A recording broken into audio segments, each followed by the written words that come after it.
Hey minions, welcome to Crank It Up.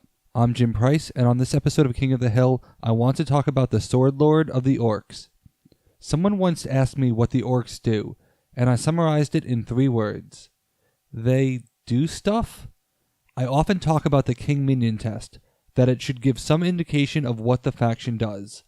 If you are going to pick one card to represent your faction, it should be the King Minion. The Sword Lord gives all of your other minions +1 power, regardless of base. When I first saw that ability, I was excited to see how that combined with the other minions, because it was like a free howl. The Topper Chopper is just a 5, like a mini King Rex. The Hammer Slammer destroys a minion of power 2 or less, like a mini Laser Tops, albeit one that can affect any base. The Dork Orc isn't affected by other players' actions, like it was played on a base with Wildlife Preserve. Wait a minute. Did the dinosaurs die off just because they evolved into orcs? No, I don't think you get a true sense of the Sword Lord or the orcs in general unless you look at their actions, and even then, you have to look carefully. 2 of their actions are preventative like the Dork Orc. The main orc theme, to me, is strength and strength in numbers, which again may seem like a dinosaur ability, but it manifests in a different form.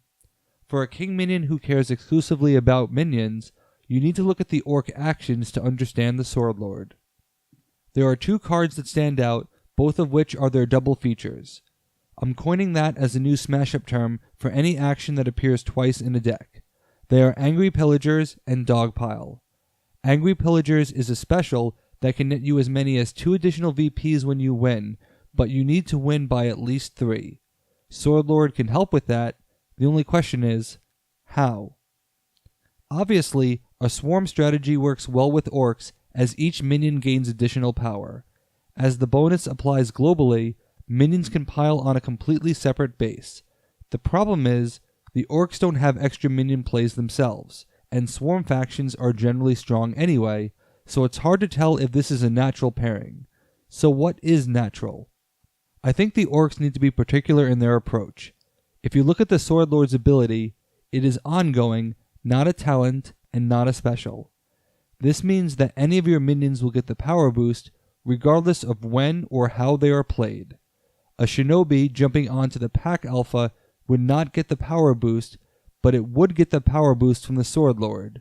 So factions that play at the last minute can do more with less because of the Sword Lord. I also think that the Sword Lord helps strategies where you overspend on a base. Because of the power boost, you need less minions there. If you look at Dogpile, it can be played before a base scores. The scoring base, however, doesn't have to be the target base moved. I think most players look at Dogpile and see it as a means to pile on a base, but you can surprise opponents by using Sword Lord and Dogpile as a means to come off of a base and start on another. One of the advantages of an ongoing ability is that the power is always there. However, this is also a negative because it's always there, adding to power creep. There may be a desire to drop Sword Lord early and let the power help many bases close, but this is power you're letting your opponents utilize. Instead, if you have a base where you have a good number of minions and another base where you have a minion, you can do something unexpected. Play Sword Lord onto the second base, powering up the minions on the first. Either this triggers the first base to break, or entices players to play minions there to latch on for second place. If you are winning significantly, which the Sword Lord helps, you can use Dogpile to move minions from that base onto your Sword Lord base, potentially doing this twice.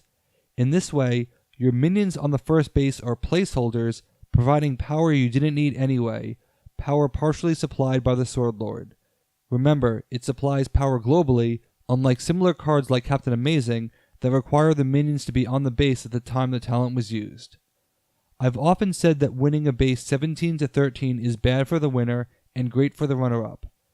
Use the Sword Lord's ability in conjunction with their actions to bait someone into losing a base 8-3 instead. With the additional power, hopefully you are still within range to use Angry Pillagers. If not, you should definitely be in prime position to use it on the Sword Lord base should you fail to win it by yourself. If you are going to use Sword Lord as a big drop on a single base, I think it's important to maximize the moment. I really like the Geek Orcs for this combo because it's a great catch-up mechanic. Again, we are looking to Angry Pillagers for Sword Lord inspiration.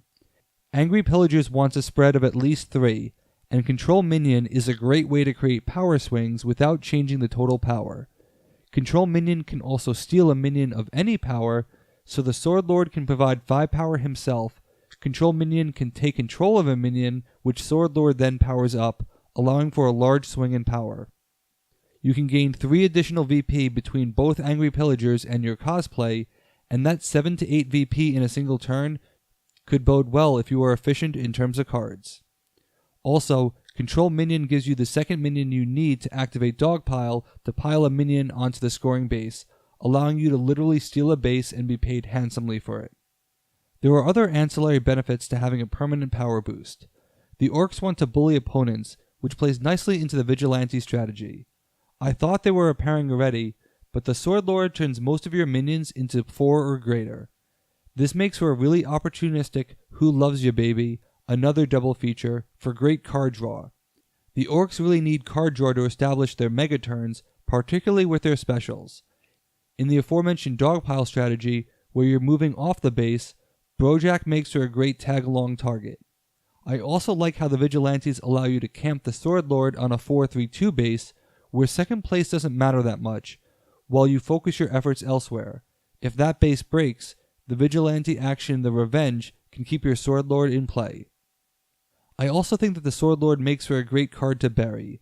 In my Lost Knowledge video, I mentioned how global power boosts really shine when uncovered.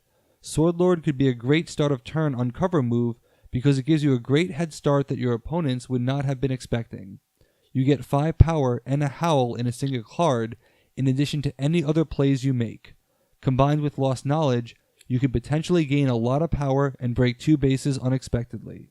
The Orcs may not have a clear identity, but power is power and the Sword Lord provides it. As a minion who doesn't power himself up, the Sword Lord needs to be used in ways that maximizes his ability elsewhere, and there are some creative ways to use it. What do you think of the Sword Lord? Let me know in the comments. That's it for this week. Thanks for watching. Be sure to like and subscribe. Let's shut it down.